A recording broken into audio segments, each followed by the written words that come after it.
I'm Susan Cauley, and welcome to You're Not Alone, Surviving Your Child's Disability. Living independently can be challenging to a person with a disability. The possibility of living independently becomes an issue as the person with a disability approaches the age of 22. Here to discuss this subject is Dan Harris and Imogen Rosenbluth, both youth transition advocates at the Boston Center for Independent Living. Welcome. How are you today? Excellent. Really Thanks good. for having us. Good. I guess the first thing that you can tell me is a little bit about the Boston Center for Independent Living and what its purpose is. Sure, yeah. So the Boston Center for Independent Living was founded in 1974. It's actually the second independent living center in the country after the first one, which was founded by Ed Roberts, the father of the independent living movement.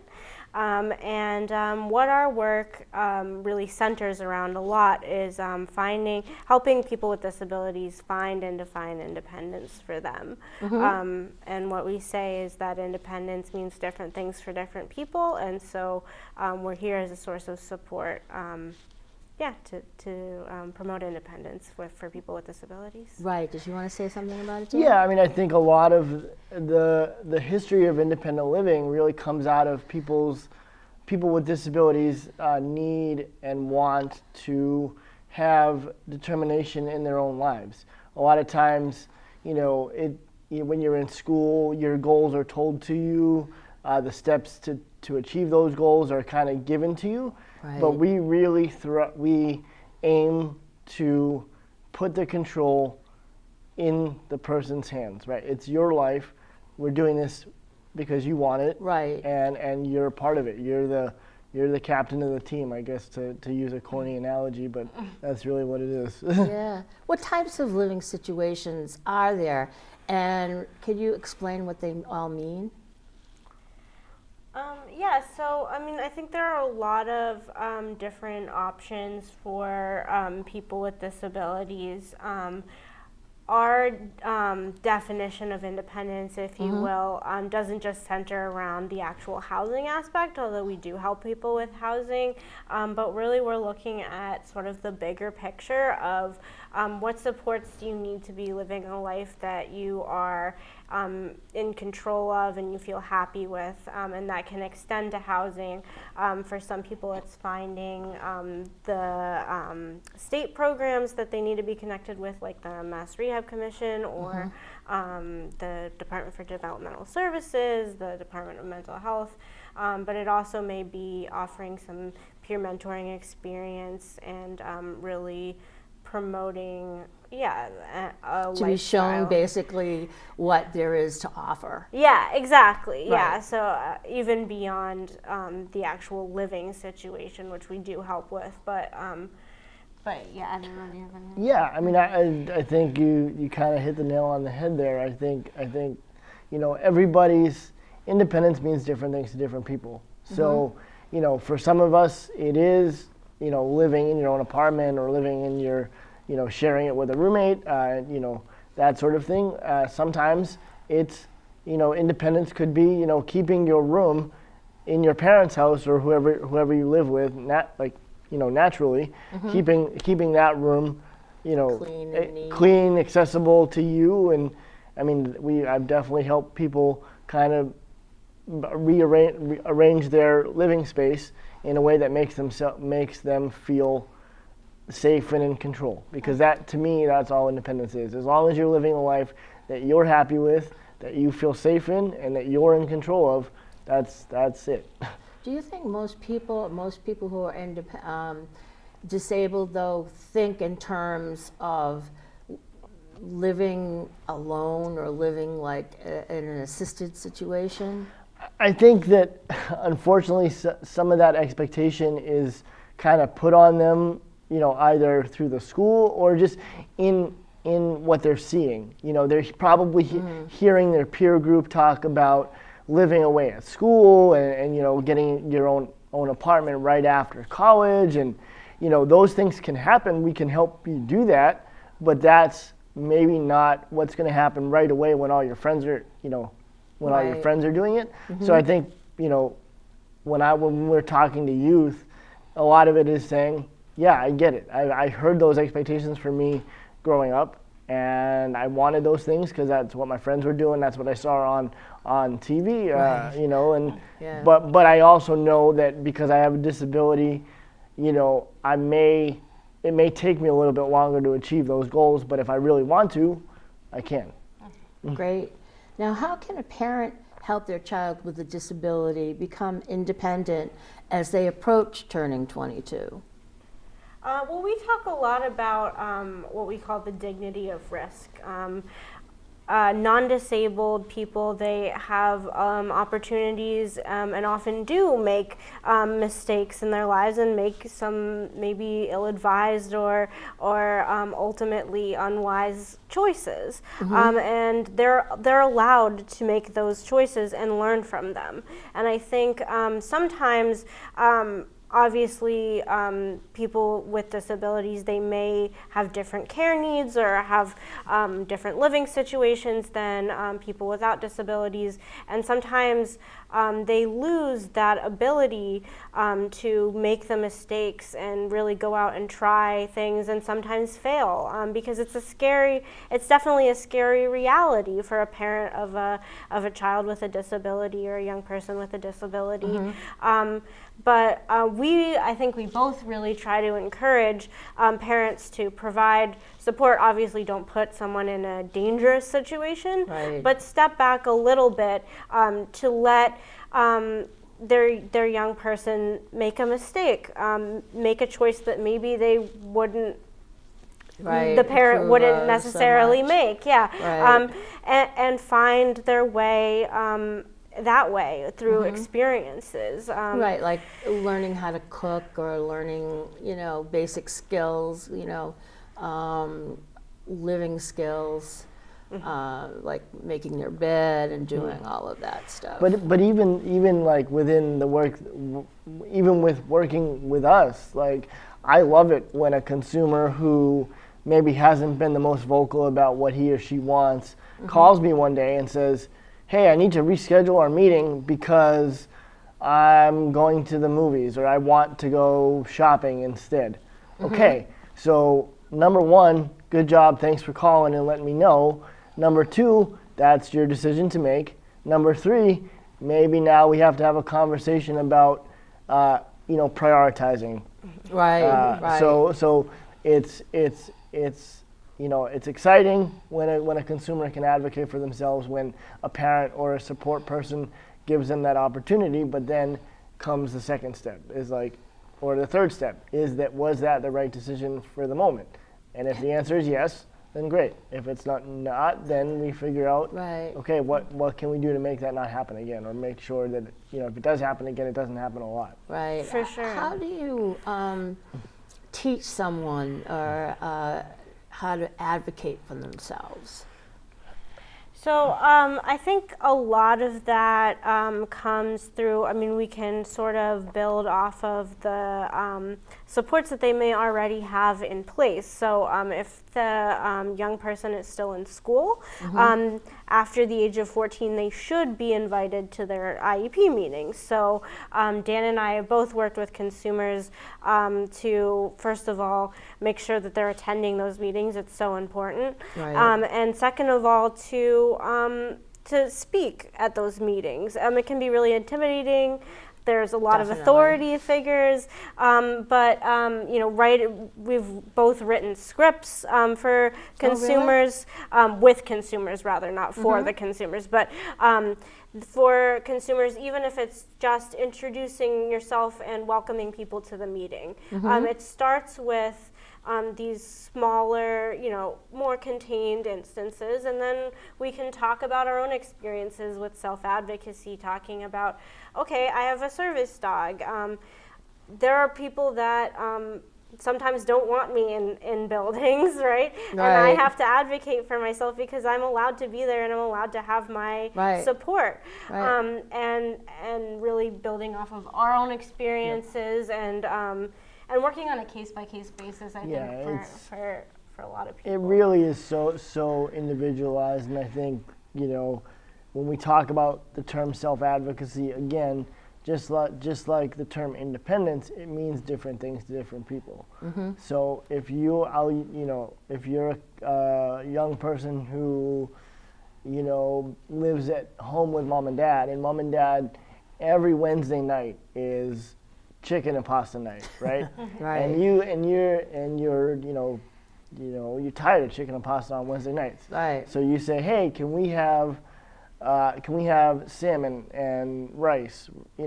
That's self-advocacy, right? Right. I mean, that in itself is saying, this is what I would like, and Can we? Can we? Yeah, Right. yeah. Right. It's simply just asking the question. Right. Like I think Imogen's example of speaking and attending at your IEP meetings is so important. It is very important, and that's and- a really good place And to advocate yeah, it's for a yourself. really good place because it is kind of a safer, controlled environment, and you're going to have the support. So you're going to have myself and Imogen and teachers and things like that. So, Do you guys go to the meetings? Yeah, we absolutely can. we can if we're invited. We have to be. What I always tell consumers is we have to be officially invited, and it has to they have to know about us ahead of time. Because I can't just show up to a meeting. Right, And say, they won't let hey, you come I'm in. John's advocate, and they have to that's not professional. So. But that's another instance for self-advocacy. I recently had a consumer who went to his IEP team and said, I'd like to have Imogen present at my IEP meeting. Can you send her an invitation? And that's another part of self-advocacy is Right. surrounding yourself with the people that you want to be surrounded by, or making sure that your supports are in place. Yeah, that's great.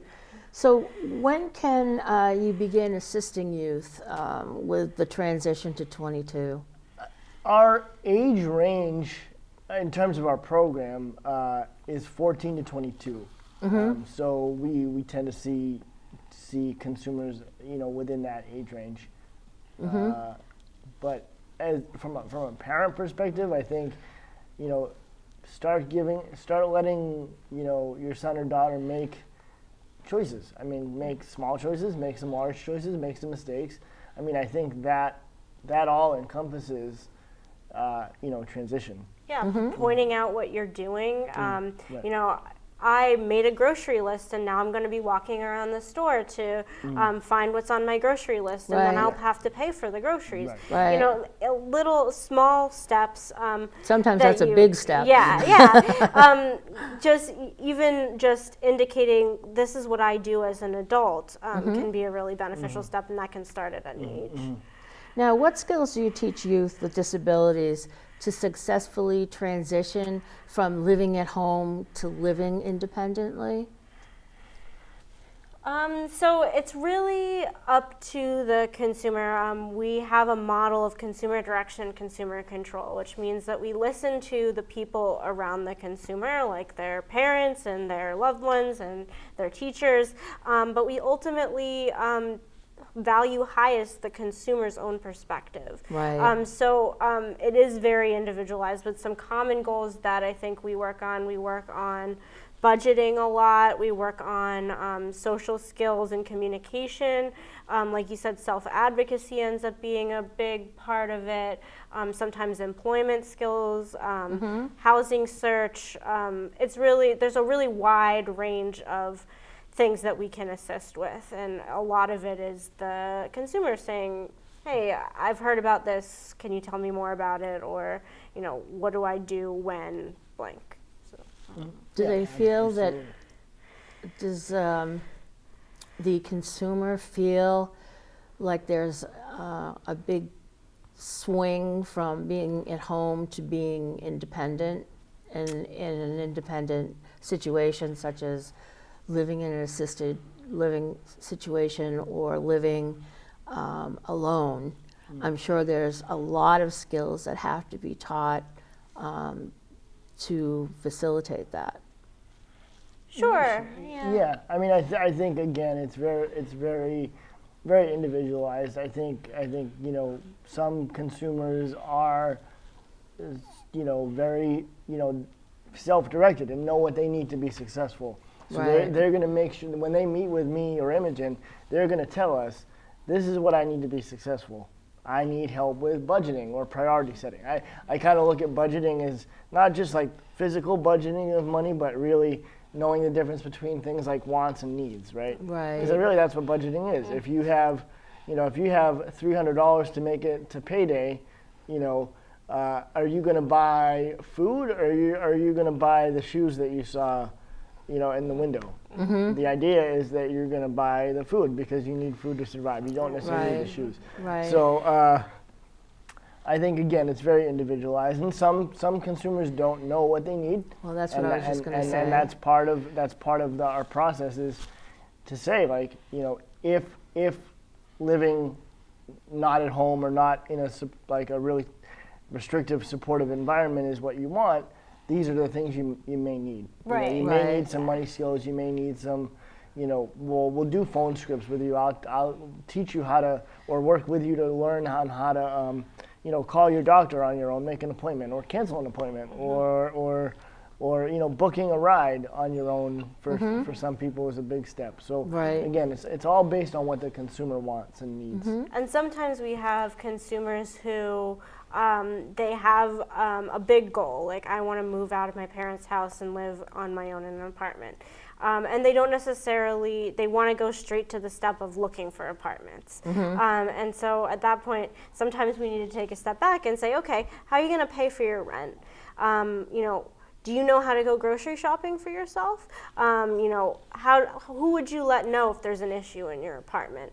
And then we can break it into smaller steps. And I think that can be really beneficial as well. Because then I can see, whoa, like maybe I'm not as ready as I thought I was. Yeah. And that's not to say that you'll never be ready. It just means that there's some steps. And again, Imogen and I had both mentioned about peer mentoring, right? So I didn't move out until I was 27, right? So that was a good portion of my 20s, still living at home, still doing the thing. And I was trying to make things happen. I, was working, but I was still living at home. So I tell people, like, hey, there's no need to rush out, for most, it sounds fun, it sounds great, and it is. But, if you're not 100% ready, maybe take some baby steps. Yeah. You mentioned peer mentoring. Could you explain what that is? Sure. So the really great thing about our agency and most independent living centers is that it's staffed mostly by people with disabilities. So we have shared experiences, obviously sometimes very different experiences, but the common thread is that most of us have had disabilities or have disabilities. And, I can say to a young man, whether he has a physical disability or not, is I know what it's like to want to make more friends and not know how to do it. I know what it's like to want to, when all your friends are moving out at 22 or 23 years old, I know what that feels like to be sort of left behind. But through working, through making connections with other people with disabilities, through making a connection to the disability community, this is what I've done and this is what I've been able to achieve. And I don't ever try to put myself out there as like the perfect example. I mean, I've certainly made mistakes in my life. And again, it's all that dignity of risk, right? So we're allowed to make mistakes. We're allowed to stumble on some things, but to be able to level with a consumer like that and to share those experiences, I think is really helpful. And I think that is what peer mentoring is being able to just share our experiences. Absolutely, yeah. Now, how do you prepare youth to transition from into the community, integrated into the community? A lot of that is making the connections that they may not have known about, at least from my perspective. Sometimes disability resources are sort of hidden or not as, just not as apparent as we would like. And so we have established, BCIL as an agency has sort of established ourselves in the community, and we know we have a lot of connections and we know a lot of people, and we can share those connections, and that can be very valuable. If someone for example, I have someone who is moving into a new home fairly soon out in Newton, and he is from the Cape, and so it's an entirely new thing. He's figured out his housing, he's figured out how he's going to pay for it, but he doesn't really have community supports like a doctor, a regular activity to be involved in, and those are things that we can help connect people with. But again, the kinds of supports that we connect people with will really depend on the consumer and his or her preferences. And how socially can they adapt? Well, I think that, again, comes down to we collaborate a lot within other disability agencies who do more social recreational work. We as an agency don't do things that are specific to BCIO consumers, but we can certainly refer someone to a more social recreational group. How, again, some of that is peer mentoring. So the question is, if you get connected with these groups, you go to a meeting on a Saturday, let's just say as an example. Are you going to, when you go to that meeting, are you going to sit in the corner and hope that someone says hi to you, or are you going to pick maybe like one or two people to say, hey, I'm Dan, and this is my first time here. Do you come here? Do you go to this group a lot? And again, we can do that through, either script writing or I do a lot of role playing, with a lot of different situations. So again, it all is based on what the consumer wants or needs. Right. So what ways can you assist youth with disabilities to secure employment or to find educational opportunities?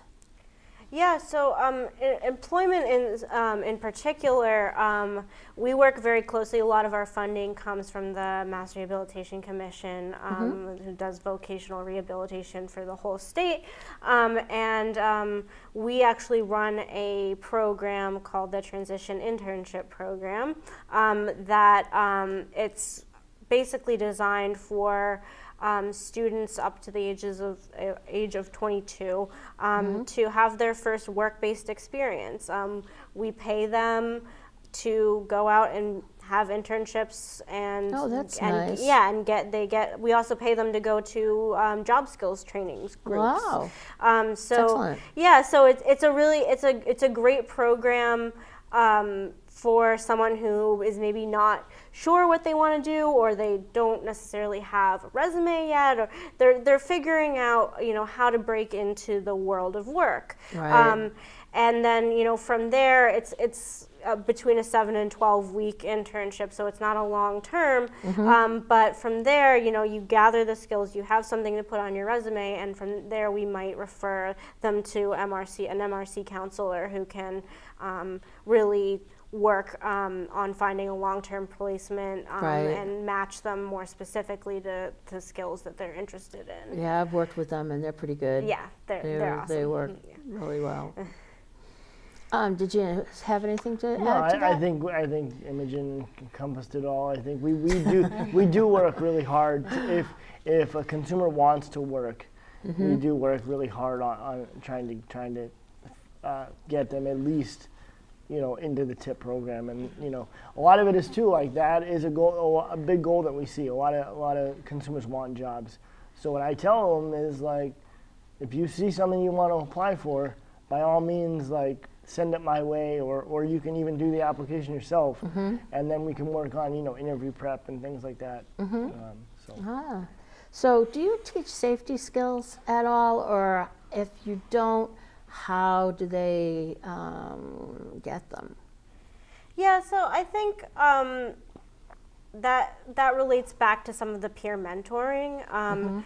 In general, we don't have a curriculum set for safety skills, but we will talk with consumers. Hey, I met someone on the internet. Do you think I should meet with them? Well, let's talk about are you in a public place? Is this a safe thing for you to be doing? How much do you know about this person? On a case-by-case basis, once we get to know a consumer, I think they tend to bring up safety concerns on their own. But we also Dan, myself, and our colleague Robert all got certified as travel trainers. So we do some work around safety as far as the daily commute and being out on the street and using public transportation. Do you do anything like actually train them, like go through the steps and everything? For travel for or travel or for, you know, travel, I guess, is the big one. Yeah. So we do. We would. You know, it's a new part of our agency, so we're still, you know, in some ways figuring out exactly how to integrate it into everything. But yes, we would go out. We would do the route with them. We would really work with them step by step to, you know, everything from loading your Charlie card to you know, where do you get off? How do you communicate with the bus driver? So on. Yeah, that's a step-by-step process. Now, how does Boston Center for Independent Living help eliminate isolation and segregation by providing these services? Well, I think, you know, to sort of go back to sort of the philosophy of the whole independent living movement, it was sort of like out of the hospitals into the communities. So number one, we're located in the community, right? And we try to encourage our consumers whenever possible to come to us so that they're physically interacting with people maybe on their way, and, you know, they're interacting with our, you know, front desk staff and things of that nature. You know, but I also think that our big push is to get people with disabilities just into the community in general. And it's not just, you know, it's not just being, you know, being a guy that shows up to your local library every day and just kind of like sits around so that he's not in his home. It's so that you're, you know, doing something. You're, you know, you're either, you know, going to a program or going to a job or going to a social group or something like that. I think just the idea of independent living kind of helps to eliminate isolation. And we can be models of that in some ways too. I mean, we're mostly people with disabilities who are engaged in our community, and sometimes it's really powerful to see someone like yourself or in a similar situation going out, being integrated, having acceptance, and finding a community. And so, yeah, another peer mentoring kind of piece that comes back in every situation. Well, I thank you very much for coming on the show, and I hope to see you again. Oh, Thank yeah, you so definitely. much. Thanks for having us. Appreciate it. You're welcome. It is quite an accomplishment for people with disabilities to live independently or semi-independently without constant supervision. It is important to realize that this goal can only be met if the person with a disability receives the proper training, education, and support. See you next time on You're Not Alone, Surviving Your Child's Disability.